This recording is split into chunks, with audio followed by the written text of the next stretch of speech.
ప్రస్తుతం మనం ఇప్పుడు ముల్కనూరు శివారులో ఒక రైతు క్షేత్రంలో ఉన్నాం. ఇప్పుడు రైతు క్షేత్రంలో తను నివాసం ఉండడానికి ఎలా కంటైనర్ తయారు చేసుకొని కంటైనర్లో జీవనం అనేది సాగిస్తున్నాడు.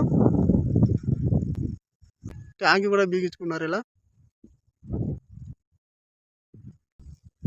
మామిడి అరటే కాకుండా కొబ్బరి చెట్లు కూడా నాటుకున్నారు. ఈ క్షేత్రంలో తన జీవనోపాధి కోసం మిరప చెట్లు కొన్ని, టమాటా చెట్లు కొన్ని, వాళ్ళు వంట చేసుకోవడానికి కిచెన్, ఇది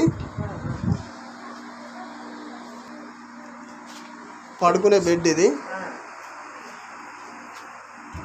వాళ్ళు వాడుకునే బాత్రూమ్, ఇది ఒక చిన్న కంటైనర్లో ఇన్ని ఏర్పాటు చేసుకోవడం అనేది జరిగింది.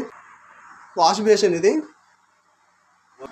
వీళ్ళ గ్యాసు, సింకు, చిన్న దేవుని ఫోటో కూడా ఏర్పాటు చేసుకున్నారు.